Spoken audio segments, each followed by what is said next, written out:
안녕하세요, 연목구름입니다. 토레스, 쌍용차의 신화를 만들고 있는 차량이죠. 사전계약 초기만 해도 1만 대가 넘으면 대박이야 이런 표현을 했었는데 2만 대가 넘으면서 제가 돌풍이 아닌 광풍이라고 표현했죠. 사실 이때만 해도 누구나 이 정도면 쌍용이 정말 큰일한 것인데 대단해 이렇게 생각을 했는데요. 그리고 최종 사전계약 건수가 5만 대 수준이라고 알려지면서 저는 두 가지를 동시에 생각했는데, 첫 번째는 5만 대 판매량이면 쌍용의 거의 1년치 판매량과 맞먹는 수준이죠. 이걸 짧은 시기에 쌍용이 어떻게 만들 수 있지? 그리고 두 번째는 국내 차량 중에서 사전계약 시 5만 대를 판매한 차량이 있었나요? 전기차 아이오닉 5도 출시 첫날에 2만 대를 넘었었지만 누적으로 5만 대를 넘었는지는 공식 발표가 없었죠. 5만 대라는 숫자는 쌍용차 역사에서 처음 경험하는 숫자입니다. 결국 쌍용차는 여름휴가 일부를 반납하고 차량을 만들기로 합의했죠. 솔직히 이런 모습을 이렇게나 빨리 볼 수 있을지 몰랐고요. 최근까지 쌍용 하면 노사 대립이 먼저 연상이 되었는데 너무 잘 판매가 되어서 고생을 하겠지만 이건 분명히 쌍용의 부활의 신호탄이라는 좋은 의미로 받아들이고 싶네요.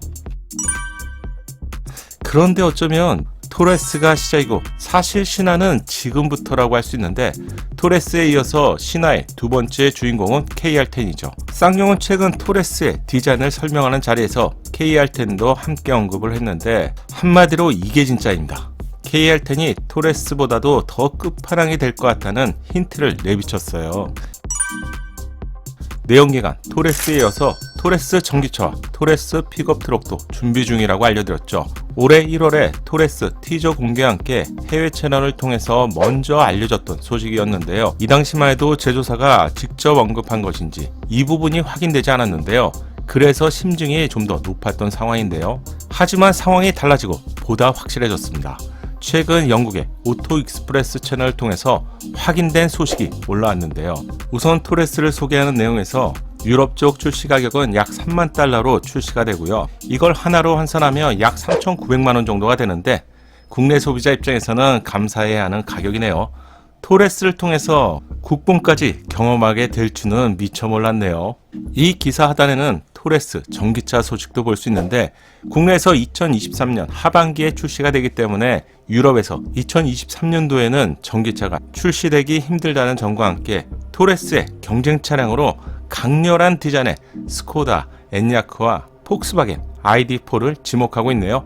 토레스 전기차가 유럽에서 탄탄한 인지도를 가진 브랜드와 비교한다는 점 자체가 쌍용차를 응원하는 입장에서 기분 좋은 일이고요. 이것보다 더 중요한 대목이 있는데, 마지막 줄을 보면 제조사의 말에 의하면, 즉 제조사인 쌍용차가 해외 채널과 유럽 보도자료를 통해서 전기 픽업 트럭의 개발 내용을 전달한 것인데요. 공식 언급했다는 점이 중요한 것이죠. 토레스 전기차 소식은 토레스가 출시되기 전에 상표권 등록 과정에서 전기차와 픽업 트럭을 등록해 놓은 것이 확인이 되면서 먼저 파악된 내용이었죠. 하지만 이 부분에 대해서 쌍용차가 공식 입장을 밝힌 적이 그동안 없었기 때문에 출시 시점을 포함해서 그냥 의지만 알 수 있었던 그런 정도였죠. 이번에 쌍용차에서 유럽 채널 쪽으로 보도 형식으로 전달이 된 내용이라서 토레스 전기차와 토레스 전기 픽업이 구체적으로 일정을 포함해서 빠르게 준비되고 있다는 점을 확인할 수 있었네요. 1년 뒤에 토레스 전기차, 그리고 2년 뒤에 전기 픽업 트럭을 내놓는다는 점은 이미 어느 정도 구체적인 스케줄이 내부에서 돌아가고 있다는 점을 확인할 수 있었습니다. 그럼 토레스 전기차는 어떤 재원을 갖추게 될까요? 이건 예상보다는 좀 쉽게 유추할 수 있는데, 토레스는 쌍용차가 보유한 두 개의 플랫폼 중에서 렉스턴에 적용되는 바디온 프레임, 즉 강성을 높이고 오프로드에 최적화된 플랫폼이죠. 그리고 좀 더 작은 차량에 적용하는 모노코크, 즉 유니바디 플랫폼 두 가지를 가지고 있는데요. 이 중에서 토레스는 모노코크, 즉 유니바디로 제작된 차량이죠. 따라서 토레스 전기차와 토레스 전기 픽업 트럭은 토레스의 바디를 최대한 활용해서 제작이 될 것으로 예상해 볼 수 있겠네요. 그래서 이런 이유가 있었을까요? 개발 당시부터 픽업 트럭을 고려해서인지 트렁크 공간의 사이즈는 동급 최대 사이즈죠. 그만큼 트렁크 적재 공간을 고려해서 설계했다는 것인데, 픽업 트럭에서는 이 공간을 캐빈 공간이라고 하는데 적재 공간을 이미 고려해서 토레스를 제작한 것 같네요. 토레스 전기차와 전기 픽업 트럭에 장착될 배터리는 중국 BYD로 거의 확정이 되는 분위기죠. 쌍용이 전기차의 핵심 배터리 부분을 중국 BYD와 협업하고 있다고 이미 여러 번 알려드렸는데요. 중국의 배터리라 걱정하시고 무시하시는 분들도 분명히 있겠지만 글로벌 배터리 업계의 점유율을 보면 1위가 중국 CATL이고요. 2위가 LG 에너지 솔루션입니다. BYD가 6.9%로 4위를 차지하고 있는데 배터리 관련으로는 우리 기업도 분명히 잘하고 있지만 내연기관 시대와는 다르게 전기차 시대에는 중국이 최대 자동차 강국으로 부상하고 있는데요. 기술적으로 우위인 부분도 분명히 있고요. 여기에 가격적인 메리트 그리고 정부의 강력한 지원 정책에 의해서 급부상하고 있는 상태이죠. 최근 니로 EV도 중국 CATL에 배터리를 장착하면서 국내에서는 이슈가 되었죠. 이제는 중국이라는 색안경을 끼고 보실 필요까지는 없을 것 같네요. 특히 BYD는 워렌 버핏도 투자한 회사고요. 향후 전기차 시장에서 핵심적인 역할을 하게 될 것 같네요. 쌍용은 BYD 배터리를 통해서 먼저 출시된 쌍용 전기차 이모션 대비 주행거리를 크게 향상하는 것에 주력하는 것으로 알려졌죠. 쌍용 전기차의 현 주소는 이모션 차량이라고 할 수 있는데 이모션은 1회 충전 61.7kWh의 배터리로 상온에서 307km, 저온에서 252km를 주행할 수 있습니다. 토레스 전기차라면 배터리 용량을 조금이라도 더 늘릴 것으로 예상되고요. 전기차에서 배터리가 가장 중요한 역할을 하는데 늘어난 배터리의 용량은 즉 주행거리에 영향을 미치게 되겠죠.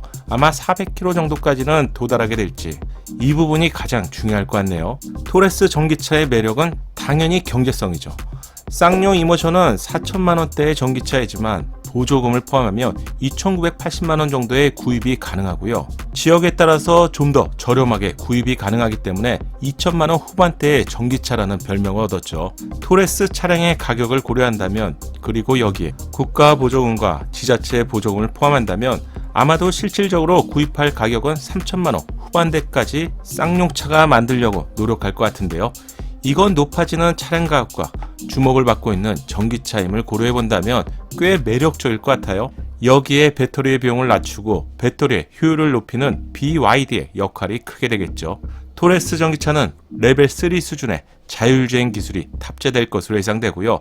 또한 오프로드 주행에 최적화된 터레인 주행 모드가 추가되는 것으로 알려졌습니다. 이번 영상에서는 토레스 전기차에 대한 제조사의 공식 입장을 확인할 수 있었는데요.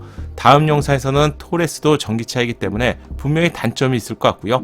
이 부분과 토레스 픽업 트럭에 대한 예상 정보를 취합해 보겠습니다. 영상을 즐겁게 보셨다면 좋아요로 격려해 주세요. 다음 영상을 제작하는데 큰 힘이 됩니다. 감사합니다.